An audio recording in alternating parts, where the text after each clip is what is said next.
Monday Morning Matters. Perspectives From Southeast Asia.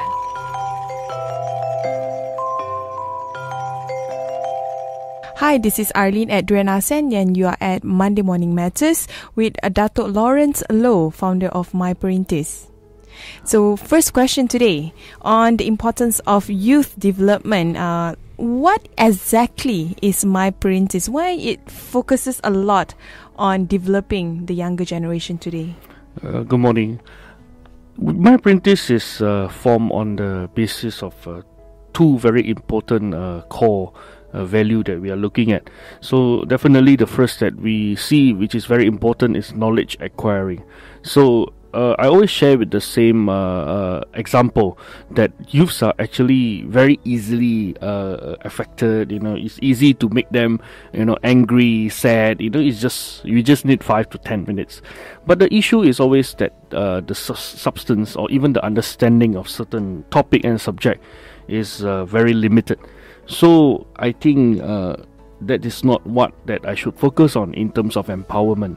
But the youth should be given more knowledge of certain topics or even their own interests. By then only they will be able to articulate and even to give their say on per se what do they think about the subject, whether is there something good or bad.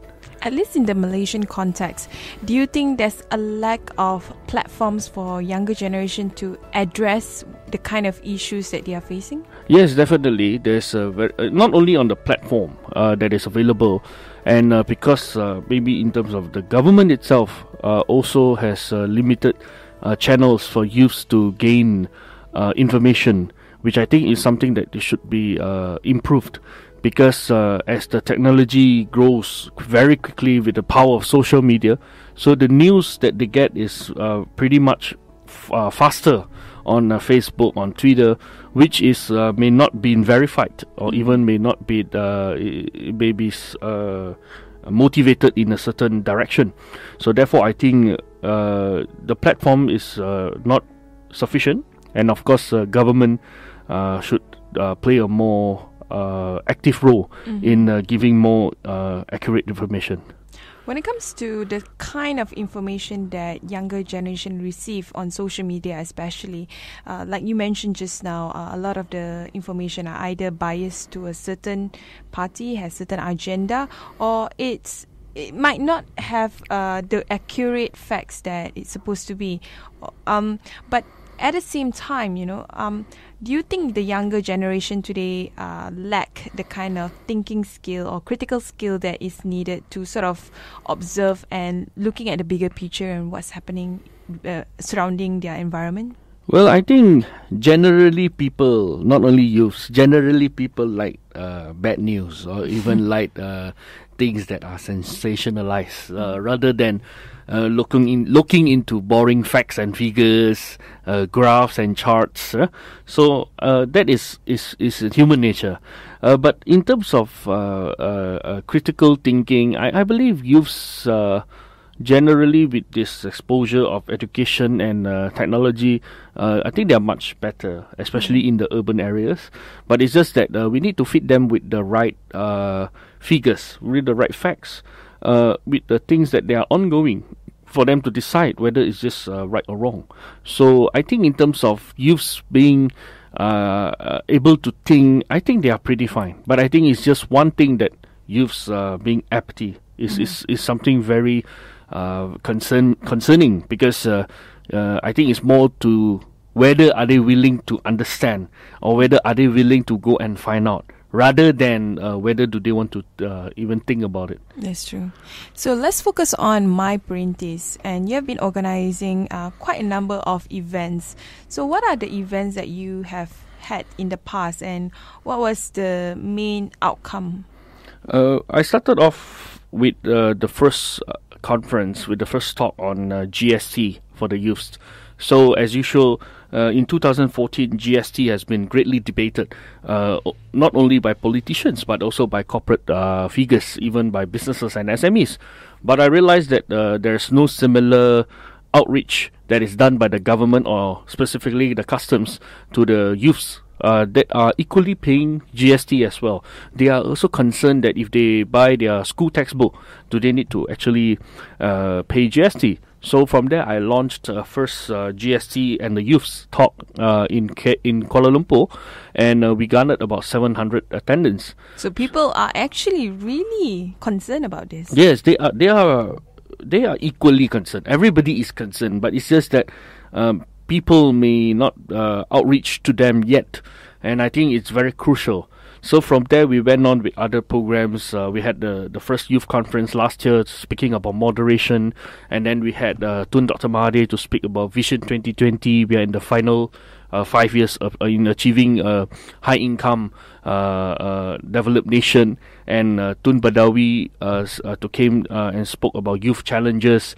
Dato Sri Nazir on financial and employability. So these are the things that are close to the youth's heart, and the things that they will affect them even when they are studying or even when they are out to the working force. So that are the programs that we are focusing on. So you also held a congress recently. Yes. Tell me about it. The congress was very, very interesting. We had a very big shift from the last year's congress. Last year I did it solely on Perintis. So this year we need to walk the talk, which is on the second core value that I always keep in my heart, which is integration. So youths are pretty much everywhere. There are too many NGOs and movements, which everybody is doing a very good job outside. Yeah? So, but I realized that they should be coming back to a single platform every year to speak about what is important for the country, what is important for them, and what are their views and thoughts about the country's, be it political, economic, or social development. So this year we had 16, including MyPerintis, NGOs that came together. We sat down on the same hall to discuss about several topics that is deemed important, and we realized that making Malaysia great again. Which you probably borrowed by Donald Trump. Well, I think I don't know whether he copyrighted.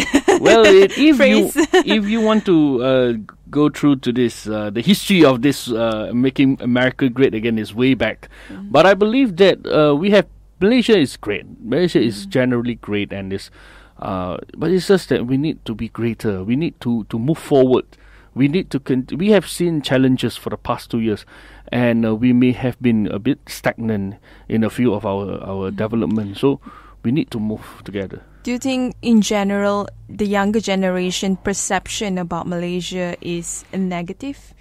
Yes, I think with all these problems and even issues that are uprising, people see the stress. People see that things are not going that well. So, but it is true. I mean, is it true that the perception and reality match?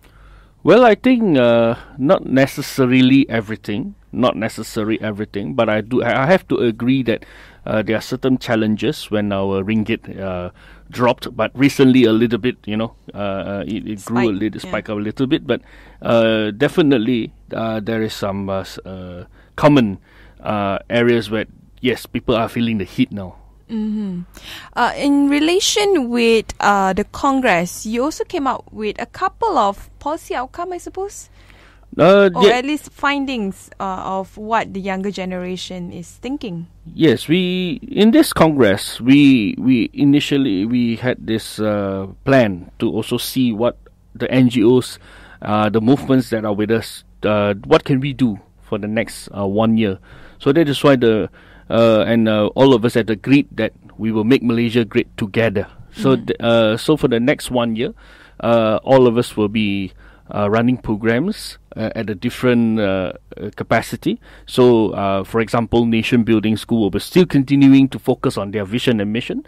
We have the Selangor youth community that will be focusing on Selangor youths. So everybody will be doing different things at their own capacity, vision and mission. But of course, the back-to-back, they will be back onto one single idea that we want to make Malaysia great together. So you are reaching out with, you are reaching out to younger generation of different background and perhaps rural youth as well? Yes, this is also part of MyPerintis initiative that we have launched last year, the Youth Trailblazers Challenge, where we see that entrepreneurship has been very important among the youths recently, especially these 3 years. But we realize that the rural youths need more boost.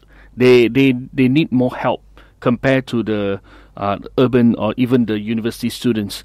So the Youth Trailblazers Challenge was meant to promote inclusive business, where we help the rural entrepreneurs to upgrade themselves, to come over to what is available in the urban area, or even what is offered by the government agencies. So yes, this year we are going to outreach to as many as we can. Last year we have been focusing a lot on university students, but this year we want to also again reach out to the working adults and the professionals. This is the end of our first segment. We will continue with the second segment discussion on promoting leadership with integrity. You're now listening to Durian ASEAN, the voice of discovery and sharing.